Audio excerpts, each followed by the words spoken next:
My father has been a kind person all his life, until the Ice Age apocalypse arrived. The supplies I had painstakingly stockpiled were given away by him to our relatives and neighbors without hesitation, he said brazenly. The more difficult the situation is, the more we should step forward and make contributions. If you want to be a good person, you should go all the way. If you give up halfway, do you want others to break my backbone? Soon, our family ran out of food and supplies. Finally, after being hungry for 3 days, my father threatened to commit suicide to force me to go out and snap up relief supplies. In less than 5 minutes, I was frozen to death on the way. When I opened my eyes again, I had returned to a month before the Ice Age apocalypse. In this life, I want to see how my living father can save the world without me. 1. Can you lose a piece of meat by helping your aunt's son? Anyway, you have the title of a law firm partner.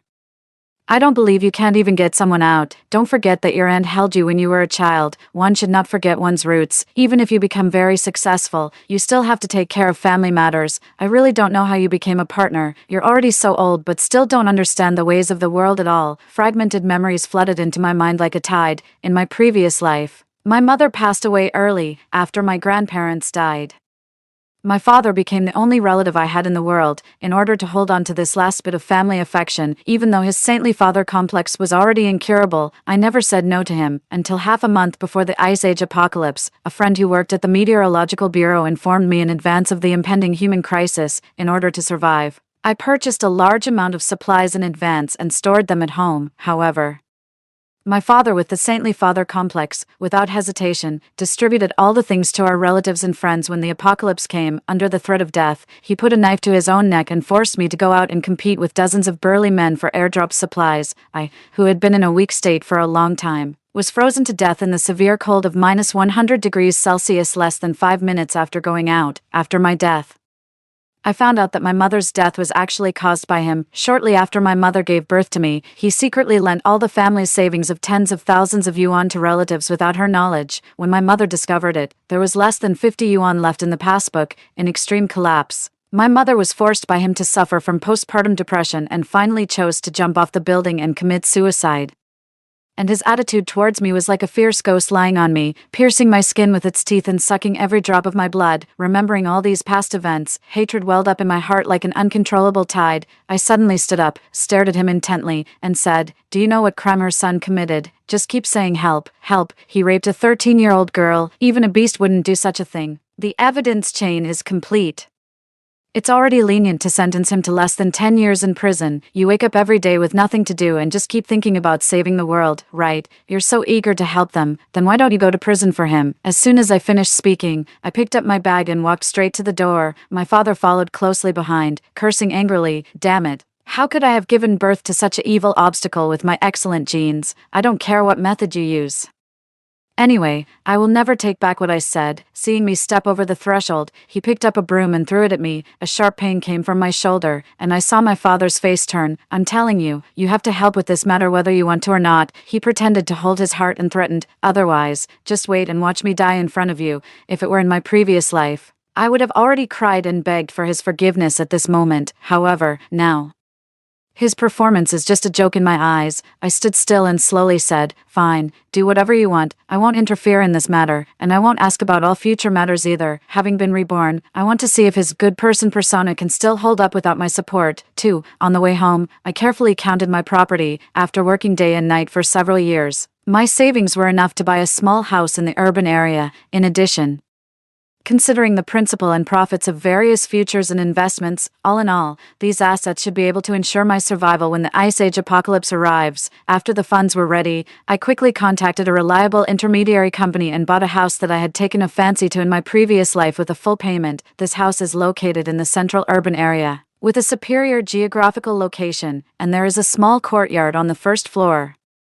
Although the area is only over 90 square meters, it is more than enough for me to live alone. In my previous life, I had already decided to sign the contract and pay for this house. However, my father's saintly father complex flared up again. He resorted to all means to force me to take out more than 500,000 yuan and lend it to his junior high school classmate to open a store. In this life, not only did I buy this house with a full payment, but I also spent an additional 100 yuan to buy the supporting garage and basement. Based on my experience in my previous life, I know very well that when the Ice Age apocalypse arrives, water, food, and heating are the three indispensable elements for survival. So, I drove back and forth to the supermarket several times, purchased 200 boxes of mineral water, and emptied the shelves of more than 20 freezers of instant food and frozen products. In addition, dozens of boxes of daily necessities such as tissues and sanitary napkins, as well as medicines, were also stockpiled, which was enough for me to use for half a year. A few days later, after getting the key to the house, I immediately contacted a friend who dealt with materials and spent 200,000 yuan to buy the highest strength bulletproof glass, security doors, and a generator that can withstand extremely low temperatures. As the saying goes, one should not have the intention to harm others, but should always be on guard against others. In an extreme environment like the apocalypse, in order to strive for the opportunity to survive, the evil in human nature will be maximally stimulated. Although stockpiling supplies is important, it is even more crucial to protect the supplies and ensure one's own safety. In this way, my survival when the apocalypse strikes is guaranteed. After everything was ready, I decided to go home for the last time. After all my thick clothes were still in the closet. Even if I didn't need them, I couldn't let others take advantage of them. Unfortunately, I happened to catch my father entertaining guests at home. Seeing me, my father slapped his chopsticks on the table and pointed at my nose and scolded, "You still have the nerve to come back, you beast, don't let me see you again." Sitting with him were also my so-called uncles and aunts, before they even swallowed the meat in their mouths. They couldn't wait to give me a moral education. "Sienna is back. Since your father has cooked a meal, sit down and have some. You're already so old and should be sensible. Your father is old and not in good health. For those small quarrels usually, what's the harm in giving in to your father? One should have a conscience and think more about others. Your father has been a good person all his life. You should at least learn from him. It won't cost you anything. You don't know how angry you made your father that day. You're capable now, but you still have to listen to what you should listen to. Being so heartless at such a young age will bring retribution." The preaching didn't stop until I finished packing my luggage, and there was undisguised pride on my father's face. I didn't even need to think to know that he was using his old tricks again, pretending to be pitiful and playing the victim. Those who had received favors from them would come forward to speak for him. After all, they only need to move their lips, and they can unconditionally order around a sucker someday in the future. They naturally enjoy this kind of thing. My father was so flattered by being called a good person one after another that the corners of his mouth almost reached his ears. However, they seemed to have forgotten that all the things my father promised were actually accomplished by me bit by bit. Since things have come to this point, I might as well make myself even more hated. "Uncle," I forced a smile and said, "I remember that last year you wanted to open a car repair shop but didn't have enough money, so you borrowed more than 300,000 yuan from my father. In the end, it was me who paid the money. You even wrote an IOU, promising to pay it back in June this year. Now it's already September. You should pay the money back to me, right?" And third, 2 years ago, your grandson wanted to go to a key primary school. You came to my father in the middle of the night to talk about this. In the end, I carried a lot of gifts to flatter the school leader and bowed and scraped for a week before getting a borrowing quota. You know about this. Oh, right. And aunt, your daughter-in-law insisted on staying in a single room when she gave birth in the first half of the year. The beds in the municipal hospital were so tight that I actually gave the director a gift of 20,000 yuan to get a room. I'm not saying you have to thank me, but now, your son has done such a beastly thing and got into trouble, and you want me to clean up his mess. Just now it was noisy and lively, but now they were all as mute as a fish, not even daring to make a sound. Seeing my father's nostrils flaring with anger, I sneered and continued to add fuel to the fire. "I'm not trying to make things difficult for you elders by saying these things, although all my money is invested in the law firm. My father is kind-hearted. A few days ago, he also told me that my aunt's son is like his own son. Even if we can't get him out this time, my father will take care of him when he gets out in the future. My father doesn't have much money, but he is still willing to take out half of his pension to help my aunt's two families get through the difficulties. And he used to be a chef. My father said he would take care of all 3 meals for my aunt's daughter-in-law during her breastfeeding period." As soon as I finished speaking, my father's face instantly turned as black as the bottom of a pot, and held his hand with snot and tears, and said excitedly, "Xander, you are really like a living bodhisattva descending to the world. We have all seen and remembered your kindness to us. I will be grateful to you for the rest of my life." In an instant, my father was labeled as a living bodhisattva and a savior, but I knew very well that although he was saying it should be done now, there must be countless no's written in his heart out of reluctance. After all, the premise of the good deeds he did has always been that his own interests are not damaged. However, no one else is to blame for this. Be a good person all the way through. He himself said these words. 3. More than half a month passed peacefully. One day, When I was curled up at home watching a drama, I suddenly heard the wind and rain raging outside the window. I knew that this was a major omen before the arrival of the Ice Age apocalypse. Soon, the world outside my home would turn into a living hell, water would freeze into ice, and plants would wither. As expected, the day after the rain, the outside temperature dropped sharply from over 30 degrees to more than 20 degrees below zero. The undried rainwater on the ground quickly froze at a visible speed. People who were still wearing short sleeves yesterday were now wrapped in thick cotton clothes. All the TV stations reported the news of this sharp temperature drop without exception. My WeChat moments also exploded, full of fear and complaints. Until the afternoon, more and more people woke up to the seriousness of the situation. Various small convenience stores closed one after another, and the big supermarkets were crowded with people. People frantically snapped up all kinds of food supplies. Even the vegetable leaves that fell on the ground could trigger fierce disputes. The supermarket downstairs in my house dealt with 2 bodies of people who died in a stampede accident within one day. In the face of unknown changes, human fear will be infinitely magnified. Only I knew that this unprecedented disaster had just begun at this moment, for, in less than a week, the outdoor temperature had dropped sharply to more than 60 degrees below zero. Except for medical staff and the police, other units were forced to shut down completely under the condition of grassroots construction. The power pipelines in those old residential areas had long been completely paralyzed by the cold, and my father also began to lose his composure. Just when I was curled up at home eating hot pot and watching a drama, his call came. I could hear him shivering with cold even through the phone. Even in the face of great disaster, he still didn't forget to carefully maintain his persona. Sienna, are you at home now? Do you have enough food and clothes? I calmly turned on the speakerphone of my phone and continued to pick at the meat in my bowl. The experience of my previous life and this life has made me familiar with his tricks. Giving some words of concern before making a request is his usual trick, after all. I fell for this in my previous life. As expected, his true purpose was revealed in the next sentence. If you have enough food and drinks now, then hurry up and send some to your uncles and aunts for me. Tell them it's for me when you get there. The more critical the situation is, the more we should show this spiritual outlook. We must be selfless and dedicated, especially now that you have money and ability. It is your bounden duty and obligation to help your relatives and friends in the family. I have already told them in the family group, and they are all very grateful to me. If it really doesn't work, you can send all the supplies to me, and I can let them come and pick them up. After listening to his words, I just wanted to sigh how the brilliance of human nature could be great to such an extent, at this moment of human survival and death. He was willing to sacrifice his own daughter to fulfill his reputation and help his relatives. People who know him may say he is a saintly father, while those who don't may think he is a patient who escaped from a mental hospital. I was so angry that I couldn't help laughing. Dad, don't you feel ashamed saying these words, leaving aside whether it's right or wrong for you to let me send supplies to outsiders without considering my safety at this time? Even if I agree, I run around at the risk of being frozen to death, and in the end, I still have to do it in your name. What's the matter?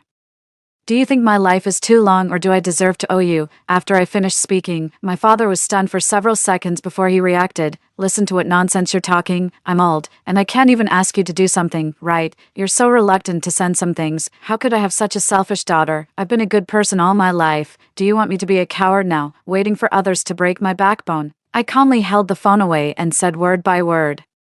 You know very well in your heart whether you have really been a good person in your life. No matter how much a wolf pretends, it will never become a human. You'd better think twice about what you do. 5. If my father hadn't reminded me, I would have forgotten that there was a long dormant family group in WeChat. When I scrolled through the chat records, the more I looked up, the more ridiculous I felt. 2 hours ago, my father assured everyone with great confidence that he would solve all the problems regarding supplies. Once these words were spoken, it was like pouring a bucket of boiling water into hot oil. Even my great-grandfather and great-grandmother, who couldn't type, got excited. I have to say that in this life, people are nothing but pursuing emotional value. Countless words of praise poured towards my father, and some even proposed rewriting the family genealogy and creating a separate page for him. With just a few words, my father was completely lost. However, all of this was based on my nod of approval. Now, the messages in the group are still being updated continuously. They have even arranged the order of going to my father's house to receive supplies. However, my father, who was so active just now, suddenly fell silent.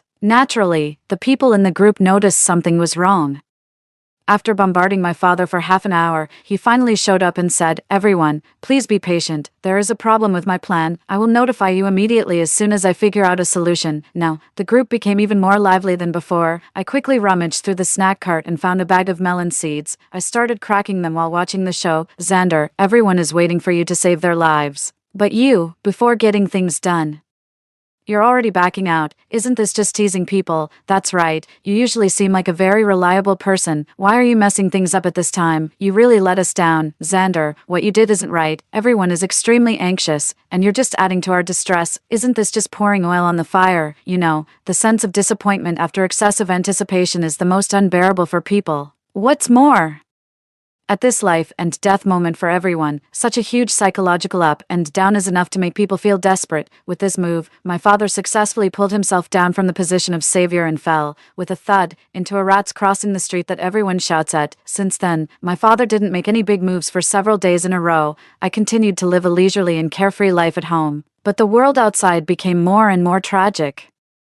More than a month passed, and the outdoor temperature had dropped to minus 150 degrees Celsius. Crops were all frozen to death in the fields. The streets were deserted. Occasionally, something would suddenly fall from the sky. Upon closer inspection, it turned out to be the frozen corpses of birds. Not only birds, but also more and more people were frozen to death or starved to death in the extremely cold environment. The death toll was being updated every day in the news and on Moments.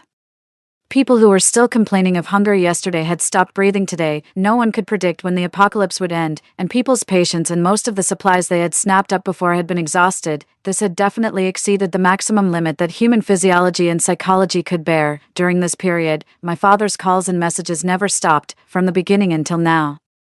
All the energy he used to be selfless and dedicated has been used to complain about the cold and hunger, but so what? I couldn't be soft-hearted. Once I let the slightest bit of slack show, he would immediately pounce and use all his wits until he squeezed out the last drop of blood from me. Compared to my previous life when I died with resentment in the extreme cold, the pain and suffering he endured were nothing. Just when I thought I could safely get through this Ice Age apocalypse, something unexpected happened. 6. My house is located in the city center, and most of the relief supplies regularly distributed by the government are concentrated in this area. One day, not long after the relief supplies were looted, my father sent me a photo. In the photo was my back as I was practicing yoga in the living room. The shooting time should be this morning. Not only that, but the photographer also captured all the supplies on the entire wall behind me in the shot. Subsequently, my father made a voice call. Sienna, the person in the photo is you, right? You heartless beast. Your father is almost starving to death at home, and you, on the other hand, have hidden so many things at home and are enjoying good food every day. No, immediately bring these things to me, or I will never let you go. I was sipping hot tea, leisurely lying back on the sofa, and slowly said, "Don't worry, Dad. Even if these things I stockpiled get moldy and hairy, I won't give you a single bit." I could even imagine my father's half-dead look from anger at this moment, but it didn't matter. I didn't care about that. Everyone has a heart. You can take these 2 days to think carefully about what you've done. Shortly after I was born, you drove my mother into postpartum depression and caused her to commit suicide by jumping off a building, making me lose my mother since I was a child, until I went to college. Did you ever take care of me or even look at me once? The memories of my previous life reappeared in my mind. I squinted my eyes in pain and continued hoarsely. When I was bullied at school and was cornered by my classmates and called a wild child, where were you? When I was working odd jobs in the freezing winter to earn tuition and living expenses and my hands cracked and bled from washing dishes in high school and college, where were you? Until I graduated from college, and my grandparents passed away.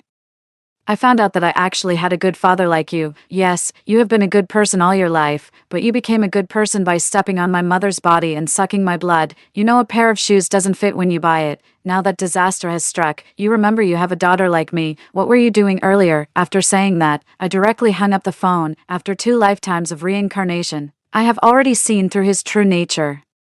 I don't have any illusions that he will reflect or hope that he will change. He will never think he is wrong. Sure enough, a few seconds after hanging up the phone, another message came. Beast, just wait. Your retribution is coming soon. 7. At noon the next day, I was immersed in a nap when I was suddenly awakened by a noisy pounding sound outside the garage. Through the surveillance, I clearly saw a specially made heating and insulation vehicle parked in front of the garage, with at least a dozen people sitting inside. Several men near the window were constantly throwing wooden sticks and stones out of the window, hitting my garage door one after another, and the person sitting in the passenger seat, directing them, was none other than my dear father, who claimed he would bring retribution to me. After not seeing him for 2 months, he had completely turned into a different person. His face was sallow. His body was extremely emaciated.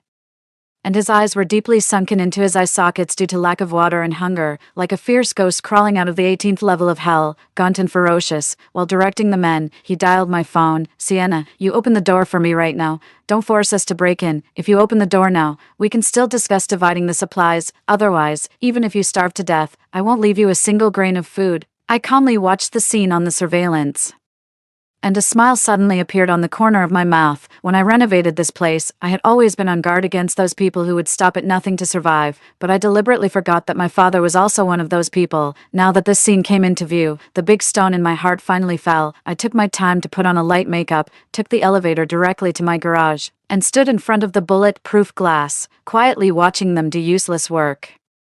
Although this garage door looked no different from an ordinary rolling shutter door, it was purchased at a cost of tens of thousands of yuan per square meter. It was made of the highest strength aerospace-grade materials. In terms of toughness, hardness, and resistance to external forces, it was among the best in the world. I had specifically tested it, not to mention this kind of knocking with stones and wooden sticks, even if they came crashing with an armored vehicle for a day and a night.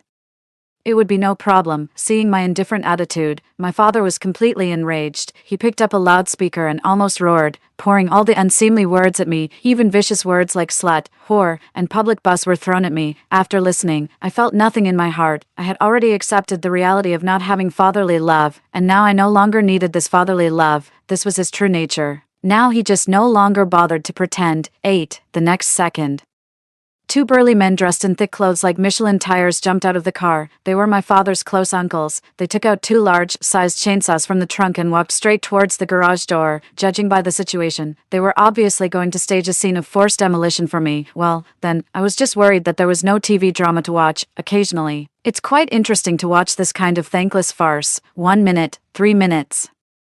5 minutes later, the two men took off their coats. 6 minutes later, they took off their upper body underclothes. 8 minutes later, the two men who were still menacing just now had fallen stiffly to the ground, with satisfied smiles on their faces. This was a typical feature of people who were frozen to death. The impact of seeing death with one's own eyes was far greater than any words. Seeing this scene, the people who were still shouting and making a ruckus just now immediately fell silent. Taking this opportunity, I said through the surveillance microphone, I know you were all instigated by my father. First of all, the supplies he promised you are not with me. Everything I did was just to keep myself alive. Go and seek compensation from the person who owes you. I don't owe any of you anything, nor have I ever promised to give you anything. Let me tell you the truth.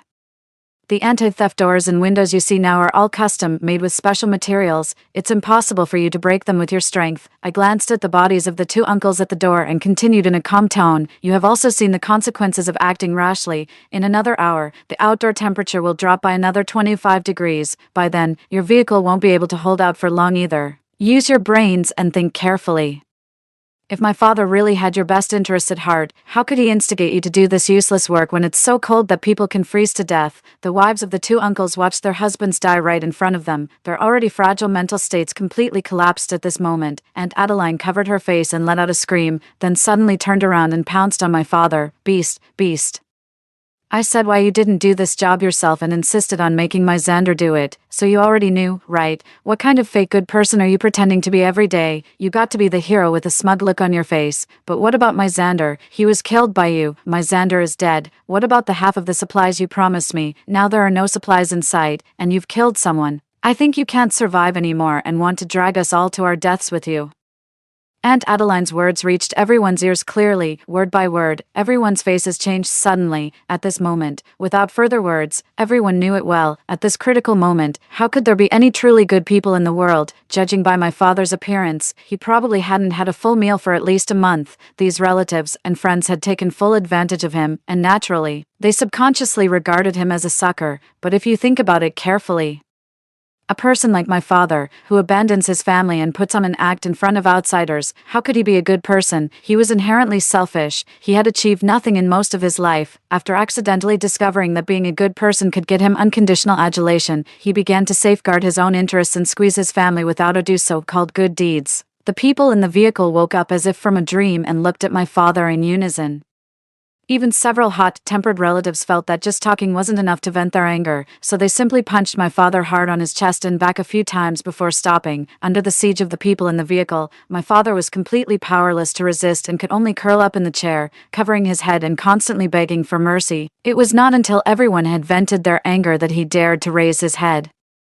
While greedily staring at the bodies of the two uncles in front of the garage door, he kept swallowing his saliva. 9. The extremely cold weather was still continuing for 3 consecutive months. At first, people thought this was just a sudden meteorological change. However, to this day, the official authorities are unable to count the exact number of deaths in this extreme environment. Various viruses, big and small, also multiplied unusually. My father finally couldn't hold on anymore.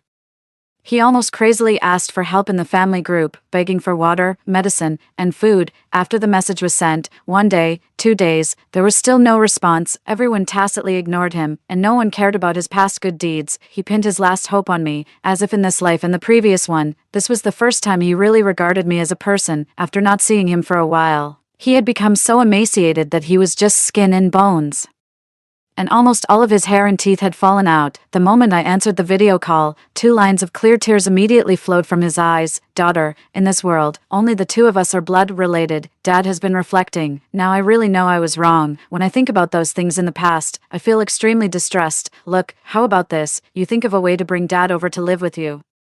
I promise I will definitely make up for all the fatherly love I owed you before. I closed my eyes and tried my best to suppress the churning in my stomach. He thought his confession was earth-shattering, but in my eyes, it was just crocodile tears. Human nature is difficult to shake easily. He was temporarily lowering his head and apologizing because he was afraid of death. Once the crisis was over, he would still return to his old self, I said indifferently.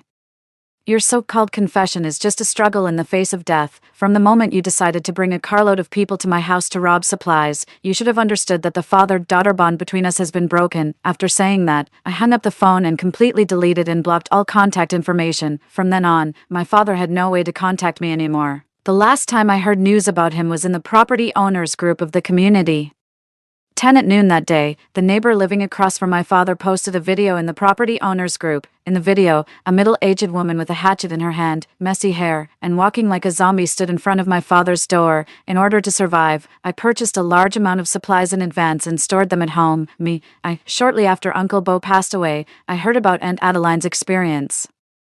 The long-term plight of hunger and cold had approached the limit of her endurance. Coupled with the scene of seeing Uncle Bo being brutally killed and then cannibalized that day, her spirit completely collapsed. In the video, she said nothing and suddenly swung the hatchet, hacking at the door lock again and again. Soon, with a clang, the door lock fell to the ground. Immediately after, my father's shrill screams and pleas for mercy echoed throughout the floor. After dozens of seconds, everything returned to calm again. 11. The Ice Age apocalypse lasted for a full 4 months before finally coming to an end. During this extremely cold ordeal, many elderly people and children passed away painfully. There were also countless people whose lives were hanging by a thread due to being infected with prion disease from cannibalism. As for my father, I didn't even see his remains. Perhaps they had been discarded, or perhaps they had been cannibalized. I didn't know all this and didn't plan to pursue it further. Subsequently, the government purchased the house where I was living at that time and renovated it into a small memorial hall, and I took the money, settled in Hainan, and founded my own law firm. From then on, there was only myself left in my world. I love myself unconditionally and passionately. Story 2, even if there were zombies that seemed off. Emerson strolled by nonchalantly until we turned onto our West Road. Our West Road is a main thoroughfare, built in earlier years, with only 2 lanes each way and usually congested. Now, only the 6-story residential buildings on both sides stood darkly in the night. Before the first gunshot, I had no idea what was happening. The second shot exploded just 2 meters from me, kicking up a cloud of dirt. My head nearly exploded, previously hiding upstairs. I had heard gunshots and assumed it was the police maintaining order, but now, why were the shots aimed at us? Surely they didn't mistake us for zombies. Instinctively, I looked across at the row of dark residential buildings, trying to discern from which window the sniper was firing, but I quickly realized a more terrifying problem than the sniper. The zombies heard it. The continuous gunfire, while never hitting us, had caught the zombies' attention. The loud noises made the zombies raise their arms and charge towards us. Tense breaths filled the air. The scent of humans undoubtedly drove the zombies even crazier, hastening their stumbling steps. Amid the loud gunfire, all the zombies ahead began to encircle us. The massive building of the People's Hospital was right before our eyes, yet we encountered a horde of zombies. Just then, I heard Emerson's calm voice, "Slingshot." Ha! I suddenly remembered what Emerson had put in my pocket before we left, and I pulled it out. "Shoot," he commanded me. "What does that mean? Can I?" "Giselle, take down 100, especially from a moving bicycle." Now there's a Mongolian cavalryman sitting on the back of the bike, and even he couldn't manage it. Despite saying this, seeing the zombies less than 100 meters away, I nervously raised the slingshot and aimed at the foremost one. Emerson's slingshot was practical. With a leather steel ball and stainless steel frame, I gave it my all and fired. The leading zombie shuddered but quickly straightened up and limped on. Emerson's bicycle continued to pedal forward unhurriedly. Seeing a collision imminent, I panicked. "It's useless. I can't do this." Emerson chuckled. "Who told you to shoot at zombies? Hit the windows." Me, damn, he hadn't mentioned that before. I grabbed a few more steel balls and aimed at 2 o'clock, where the sniper fire had faintly come from. I heard a loud crash. In the darkness, windows shattered en masse and clattered onto the roadway. The deafening noise brought the zombies to a halt.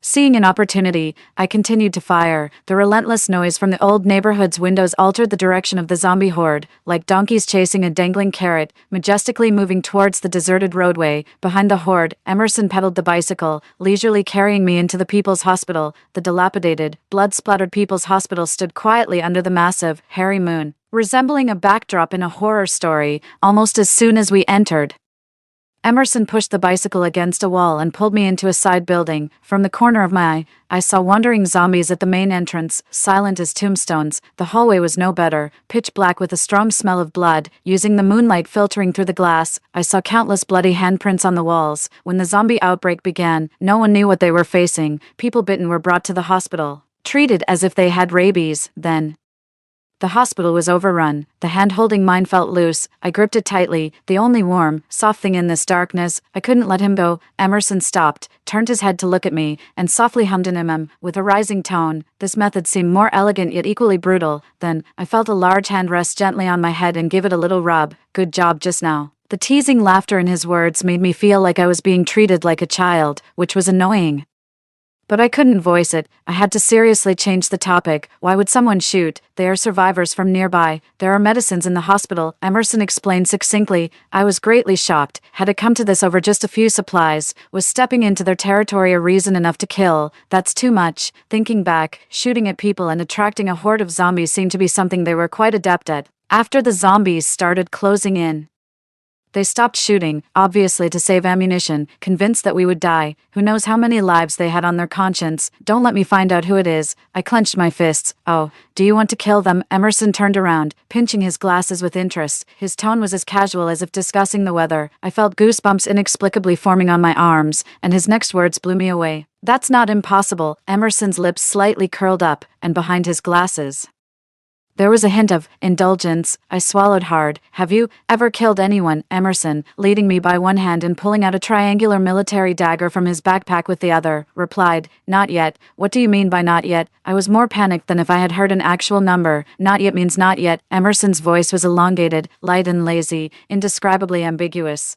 "I have had my eye on a target for 3 years, but haven't gotten her yet." Thump.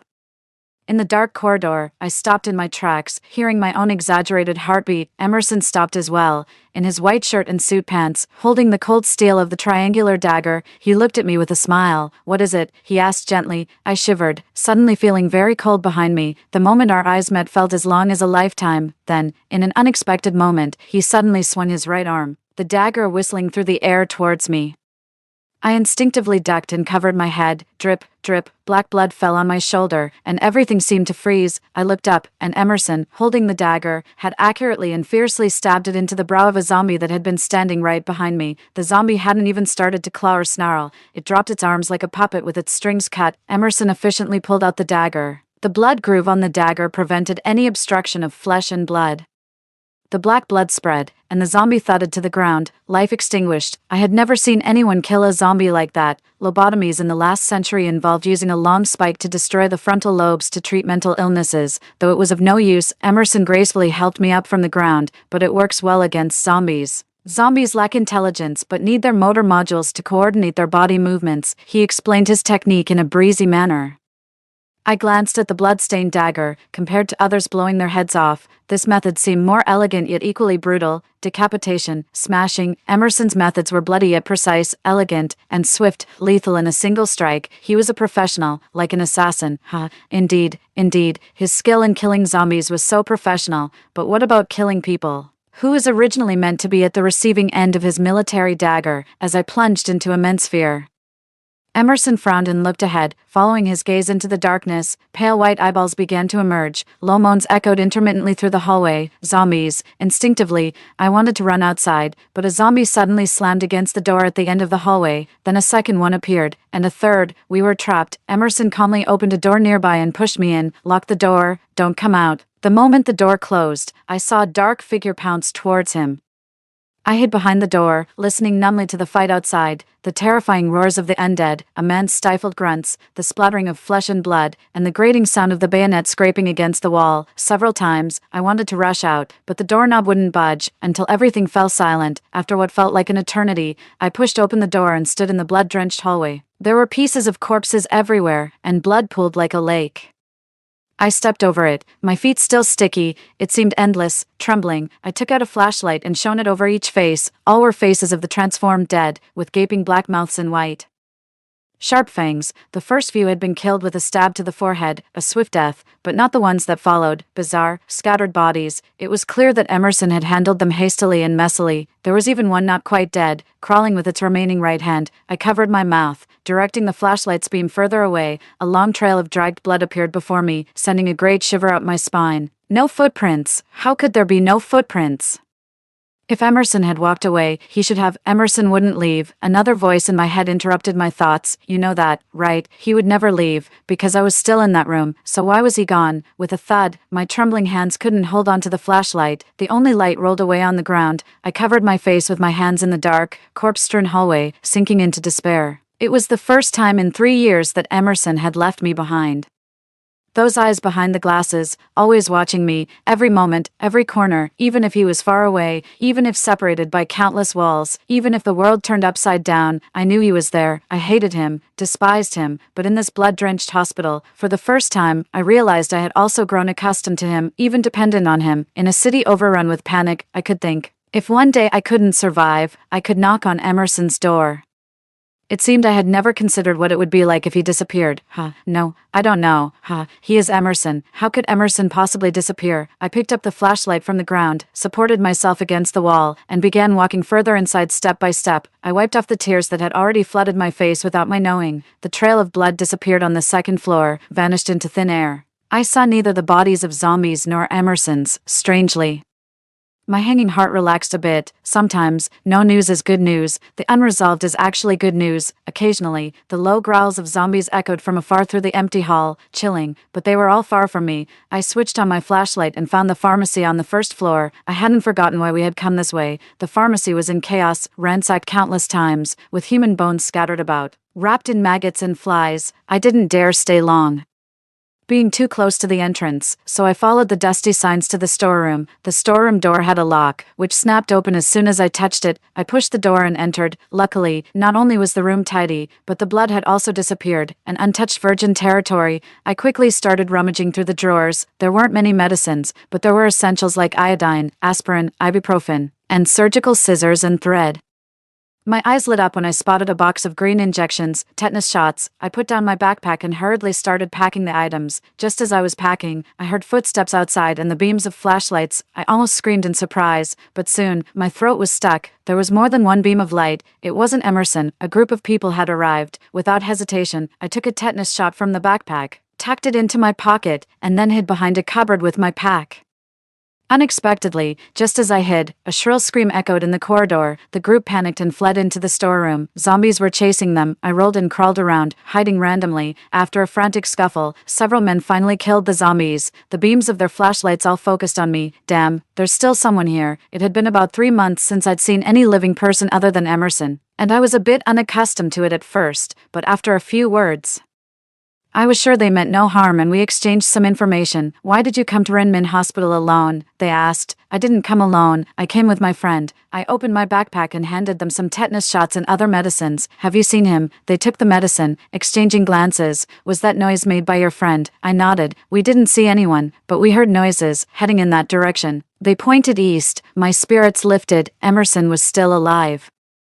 To the east was a traditional Chinese medicine clinic, also with a large hall. I immediately wanted to go, but they stopped me. I advise you not to go there. There are quite a few zombies. What can you do there as a young woman? Better come back to our base with us and then contact your friend. I paused, somewhat astonished at their words. The leader's gaze flickered. That commotion was quite big. Your friend might be in more danger than safety. If he was really safe and sound, he would have left already and not waited there for you. I faced their concerned looks, in a daze. Leaving Emerson, right? Why hadn't I thought of that before? Isn't this what I've always wanted? There's a group of them, armed, with a base nearby. I could just go with them. But Emerson, he's a monster, not just any monster, a psychopathic killer. He said it himself. He wants to kill me. No, why should he kill me? Could it be that his stares weren't filled with desire and affection?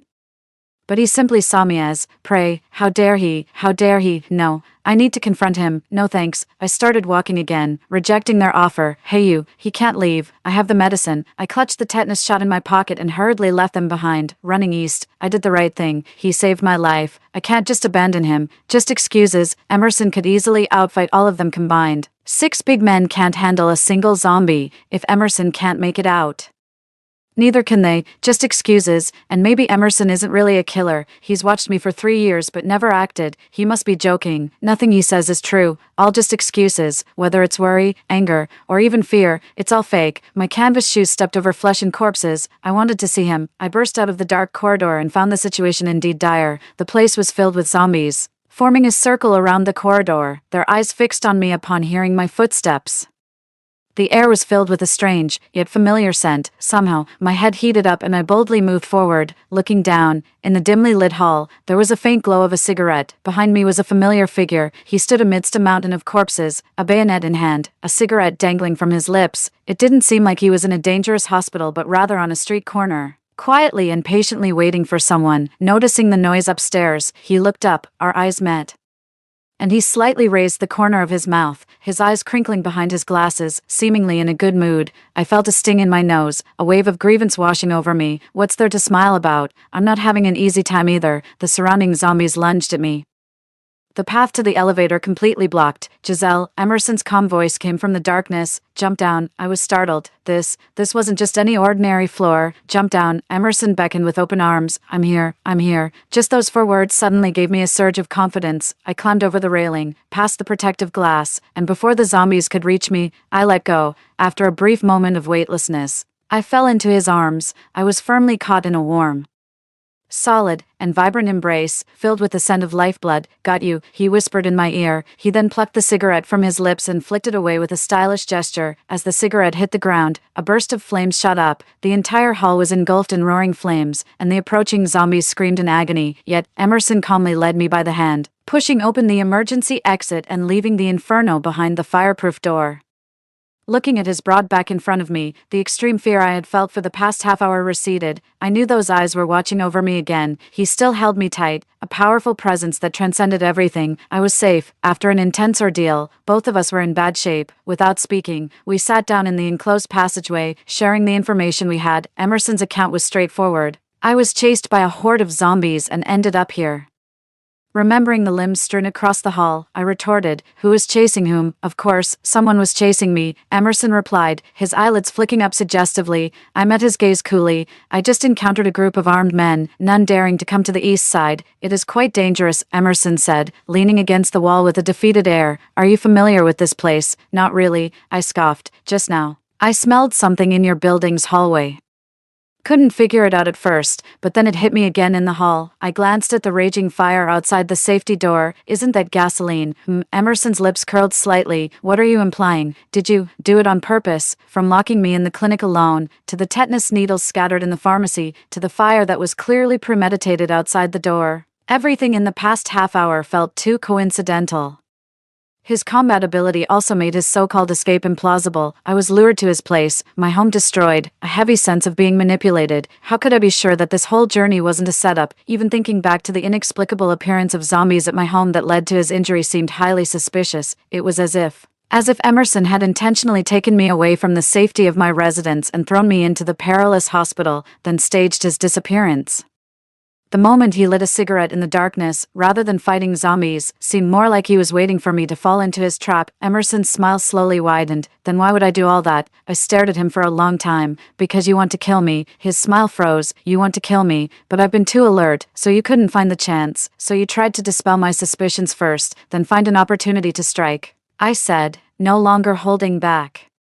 Dropping me off and then rescuing me was part of your plan, exploiting the suspension bridge effect. Emerson seemed surprised at first but then calmly nodded. Pretty much. I caught my breath. No excuses, no lies, no explanations. He really wanted to kill me. My initial reaction wasn't terror, but helplessness, a suffocating helplessness, like being thrown into water. Even the tip of my nose felt a hint of sourness. As I was numbed by the realization, Emerson leaned in, asking in his usual gentle manner, "What do you plan to do now?" I didn't know. By his side, I didn't need to make decisions. I seemed to have grown accustomed to that. Seeing me silent and confused, Emerson patiently schemed for me. The zombies are all locked inside. They'll be burned up soon. You could go with that group. Did you get the tetanus needle? I raised my eyebrows. I need a tetanus shot, he said with a wry smile, lifting his injured arm.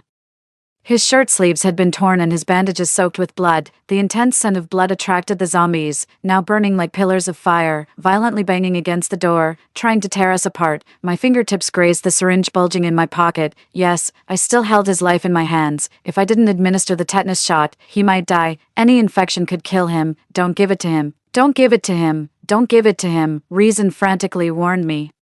But I couldn't control myself. Gently, I reached for his arm. Your wound has opened. I heard my voice tremble, desperate, uncontrollable. Does it hurt? Tears fell on the bandage. In that moment, Emerson's pupils constricted, and the usual mocking smile on his face vanished. He grabbed me by the neck, kissed me fiercely, then lifted me against the wall, devouring my lips. I felt crushed, worn down, overtaken, imprisoned in his embrace.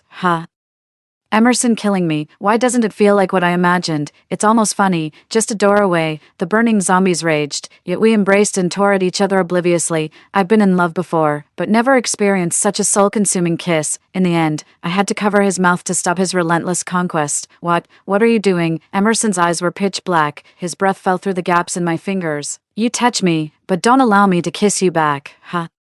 He was always polite, except when entwined he was not smiling, cruel and domineering, doing as he pleased. Even his kisses carried a strong sense of hatred. This terrified yet fascinated me. I just couldn't understand this man. The fire grew bigger. Finally quenching his lust, Emerson injected the needle, treated his wound, and led me away from the corridor, not far away. A skirmish had drawn the zombies away from us, making our escape smooth, in the devastated garden with skies alight.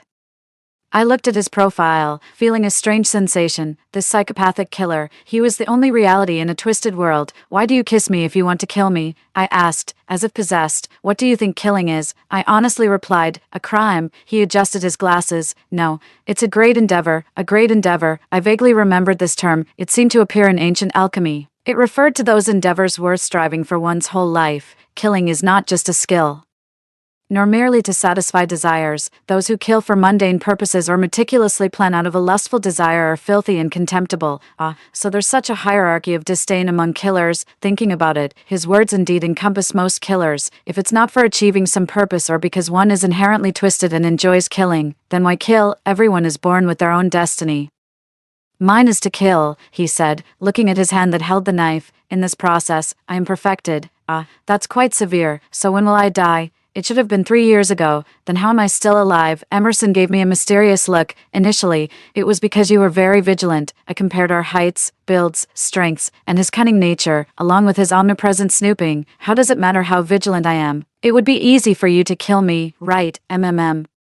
Emerson looked down, his hair softly falling on his forehead, appearing somewhat defeated and submissive. But the more I observed you, the harder I found it to lay a hand on you. Oh, he gently ruffled my hair. It's just a cut from head to ground. You're so adorable. How could I bear to let you die so easily? I really thank you for that. I was wrong. How could I possibly understand this man's mind through conversation? I'm not insane, anyway. You're going to kill me eventually.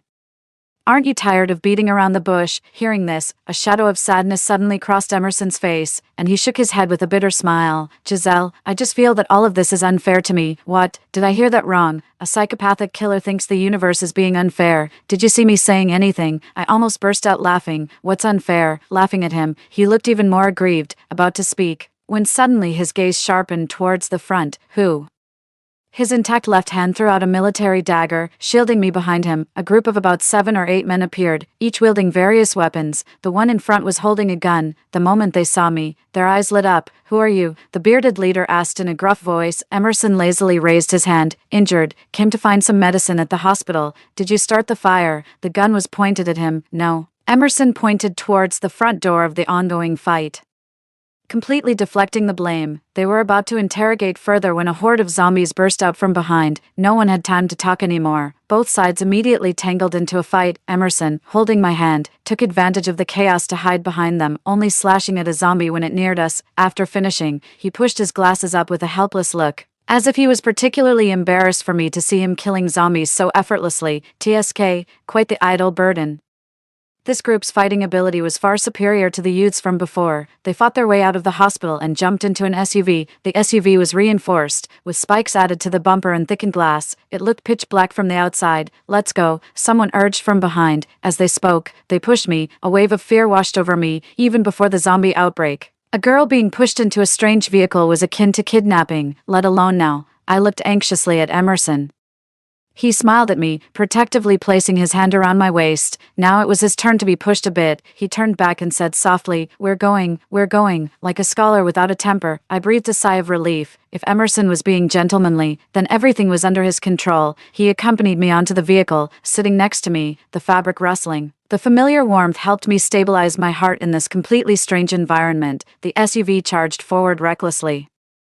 Our journey was filled with surprises but no real danger. We stopped in an open area and walked into an air raid shelter. The shelter was deep and complex, with the narrowest paths only wide enough for one person in sections that were flooded with deep water. Bones were scattered all along the path, from both animals and humans. After emerging from the water, we found ourselves in an abandoned stone chamber with a fire burning in the middle. 3 people sat around it, surrounded by piles of supplies, and the walls were adorned with various weapons. I had heard that every city is divided into upper and lower layers, with an underground world that is just as vast and interconnected. The homeless, fugitives, and cave explorers formed this underground society. Clearly, this base was part of it. These fringe members had not only survived but were thriving. The 2 men and a woman guarding the place looked at us in surprise. The bearded man leading them laughed heartily. Found them at the hospital. The mention of the hospital sent a wave of fear across the woman's face. Is the doctor there? He was there when we arrived, the bearded man said, his tone turning bitter. Riding in his broken-down car, almost got him killed by us. I paused, confused, and looked at Emerson. This man had a reputation in the underworld, and enemies too. Emerson casually flicked his gaze. Who's the doctor? A survivor who roams around the hospital and nearby streets, skilled in setting traps and using others to kill, always works alone, a lone wolf. Oh, the bearded man handed me a can. Did you run into him? We met many people, Emerson replied, opening a beer with one hand, all armed. We haven't asked for your names yet. The bearded man extended his hand with a lecherous look. Before I could react, Emerson's slender hand took his. Emerson, Giselle, are you a couple?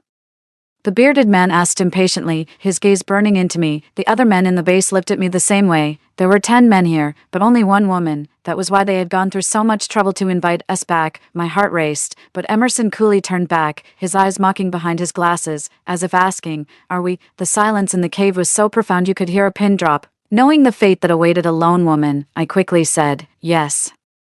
My voice was so sharp it startled the bats. Emerson took a sip of his beer, his lips curling into a contented smile. I don't see it, grumbled the bearded man, eyeing us both. How can you not? Emerson casually pulled out 2 shiny objects from his pocket and put them on. Then he casually took my hand. The cold diamond ring brushed against the sensitive inside of my ring finger, sending a shiver of ticklish fear. In the dim light of the cave and under the watchful eyes of the villains, he boldly put a ring on my finger. I couldn't refuse. We're married, he said, meeting my gaze and kissing my ring finger. Then, with a leisurely sweep of his eyes across the crowd, he asked, can't you tell? As the night deepened, they gave us a cave to rest in. I hesitated, unwilling to enter. I kept touching the diamond ring on my finger in the dark corridor. I had inexplicably become Emerson's wife. But did that mean I had to fulfill a wife's duties? You're not his wife, are you?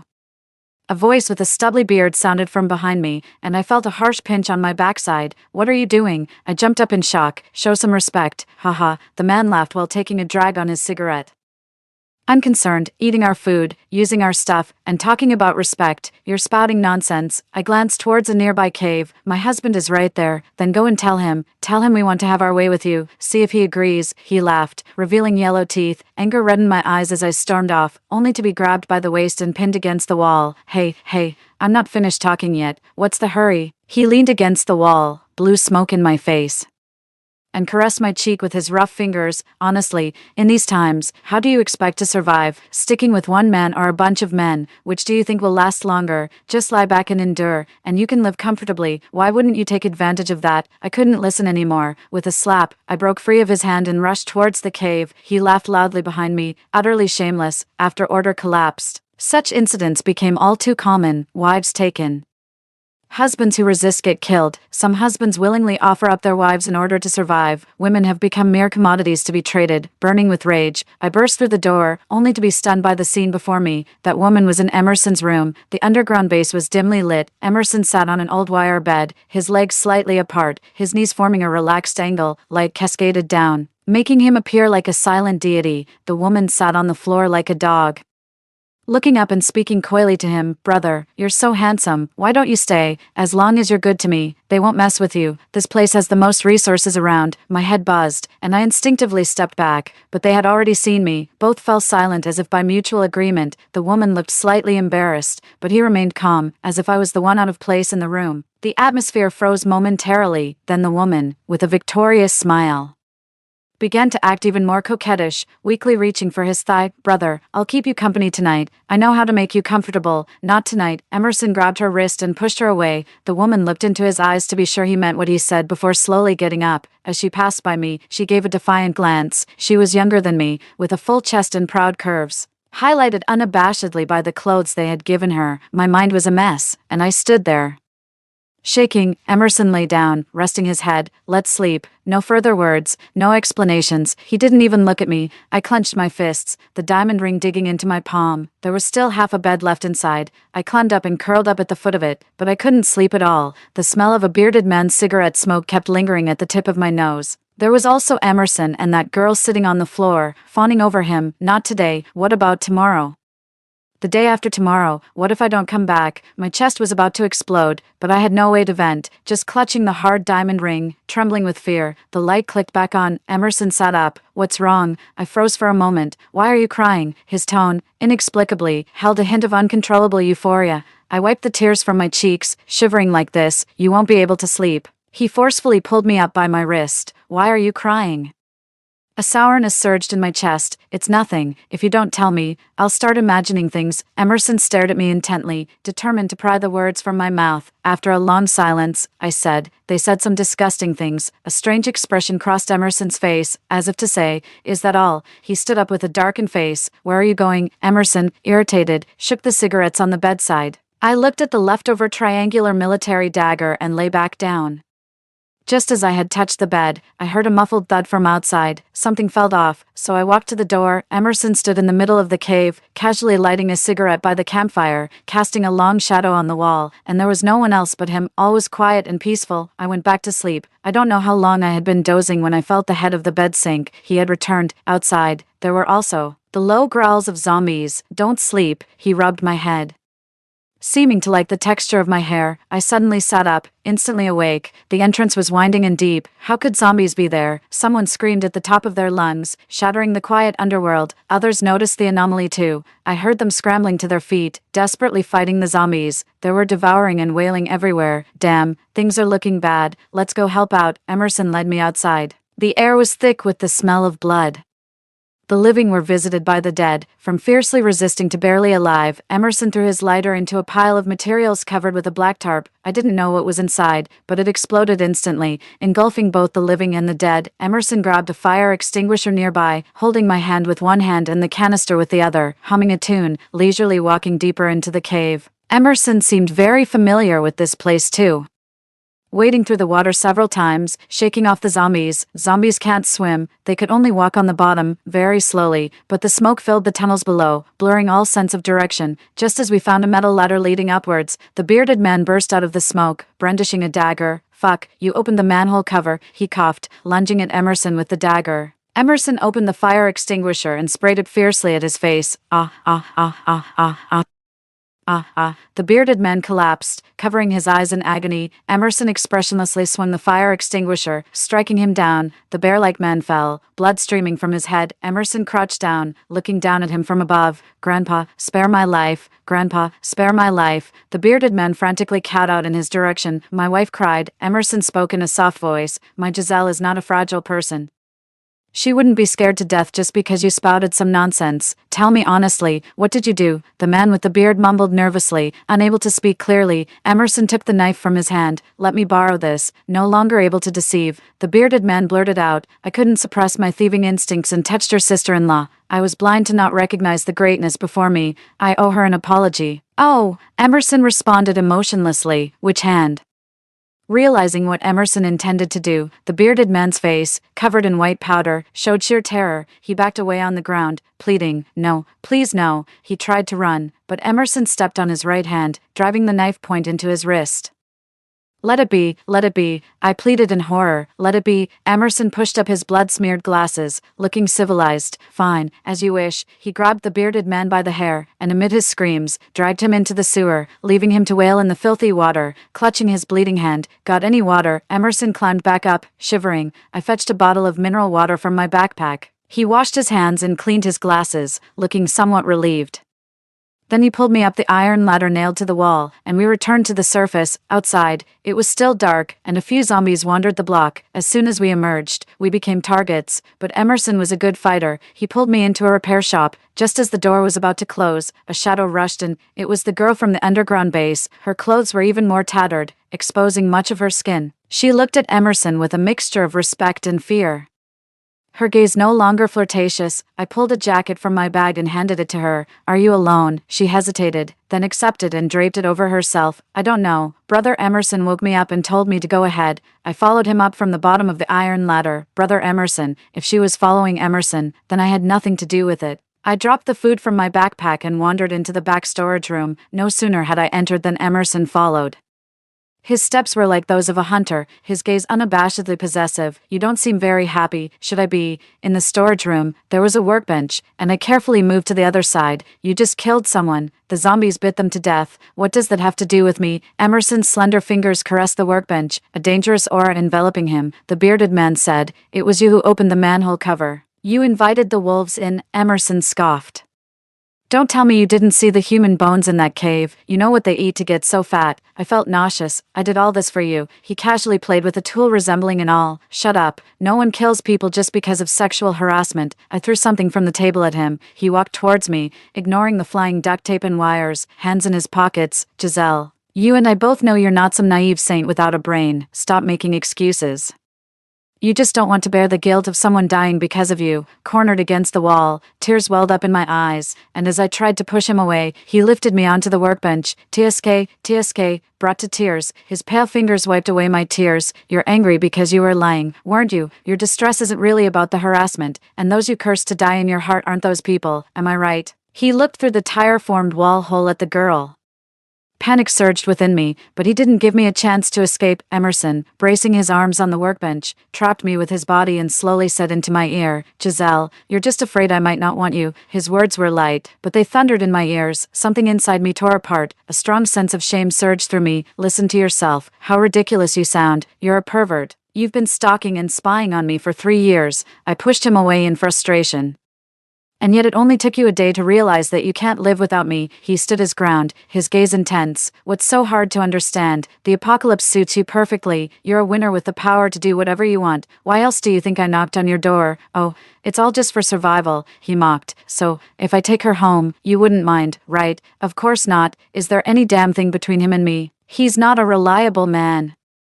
He's just a pervert who wants to kill me. Being with him is merely a temporary measure. I just want to survive. That's all. But, I want to say I don't care. But the moment I opened my mouth, Tears uncontrollably start flowing, understanding everything yet still utterly defeated. I'm greedy for him. Seeing my tears, he laughed. His smile was manic, his eyes feverishly bright. See, you claim you only want to be my dog. But you can't even do that. Emerson proudly grasped my wrist, forcefully wedged between my legs, caressing my waist and moving upward as if dancing a waltz with me. You depend on me, you want me, you desire me. But Giselle, think carefully. If you want to possess me exclusively, what exactly am I to you? His breath was hot, his lips so close they were almost within reach. But I dodged them. We have no future. Why, you yourself said you wanted to kill me, so this also upsets you. Emerson was too sensitive to my emotions. He knelt, holding my face and monopolizing my view. I've never felt the desire to kill anyone else. You are my first and only target. Over these 3 years, you are the only one. Even touching others disgusts me.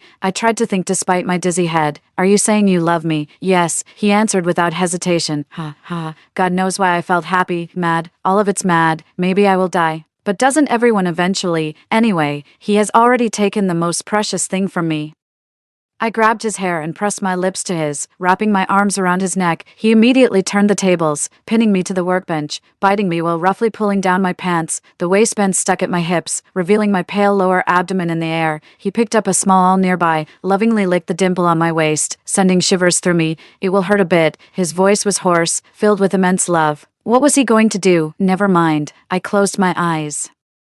A needle-like sensation spread across the softest skin of my lower abdomen, quickly becoming intense and unbearable. I felt like I was being tortured, breaking out in a cold sweat. Amid the roar of machinery, he considerately gave me his hand, our fingers interlocking. Behind a wall of stacked tires, I saw that girl sitting on a chair eating bread. While I lay on the workbench, I dedicated myself to Emerson's pleasure. After what felt like an eternity, long enough for my clothes to become completely soaked, the machine in his hands finally stopped. He kissed my lower abdomen again, where there was a tattoo tinged with blood, a line of English letters imprisoned by chains. Ray, his name. I thought I was going to die, I said, exhausted, barely managing a weak smile. Not now, not like this, he replied tenderly, combing through my long hair. Have you already figured out how you're going to kill me? Yes, Emerson said, his presence enveloping me with a peaceful aura. With a lifetime. Giselle. Epilogue. After leaving the auto repair shop, Emerson and I took the girl to a nearby community. I handed her a small note from my coat pocket, written by the young people at the hospital. They helped me and showed me the way. You should be well taken care of with them, and they won't make you do that kind of thing. Tears suddenly filled her eyes, clear and piercing. At that moment, she looked as innocent as someone her age should. Big sister, I'm sorry, she apologized softly. We both knew what for. There's nothing to be sorry about. It was all his trickery, I said, waving my hand dismissively, and yet, I was moved. After saying goodbye to the girl, the world suddenly felt more free. The weather was nice. The sun was bright, the zombies weren't very active, and there were other people around. Emerson and I held hands. I find something very strange. What is it? You could just say it directly, I complained, glaring at him. It was a tumultuous day, truly thrilling. If you like someone, why not just say it openly? If I said it, I'd just be seen as a pervert. Worse, I really am a pervert, and there's no washing it off. He flirtatiously touched my lower abdomen, hinting at something. The pain from the tattoo made that area particularly sensitive, and I almost couldn't move my legs, but he caught me in his arms and kissed me. Actually, you haven't laid a hand on me in 3 years, and I've gotten used to it. Sometimes I can't tell if you're serious. If you really pursued me, I probably would have said yes. If Emerson put his efforts into proper channels, no one could resist him, including me. Why should I pursue you? I care about you enough as it is, Emerson said, clearly irritated, adjusting his glasses. I watch every move you make, every step you take. I know all your habits. My whole world revolves around you. I'm crazy about you. My world already consists only of you. So why should I make the last move? Why can't you give me even a fraction of a response? He was so righteous in his frustration. It was almost amusing. So you're just feeling aggrieved about this? Yes. I think it was more than just a desire for revenge. He was afraid, too. All his strategic planning was backed by a nervous longing. I was his deity. He yearned for me to glance his way, like dancing on a tightrope, unable to bear any misstep. So are you satisfied now? Barely, he said, comfortably squinting in the sunlight. You care about my life. You want to be with me more than other men. You get jealous. You're even willing to die for me. We don't have much time. I can't ask for more. Want more. He opened the door. He led me inside, saying, when it comes to affection, you're way behind me. I paused, taken aback. This isn't your home. It is, he replied as he embraced me and we collapsed onto the sofa. I have more than one place. It's to take care of you. I fell into a deep sleep in his arms, and in many ways, he was my deity.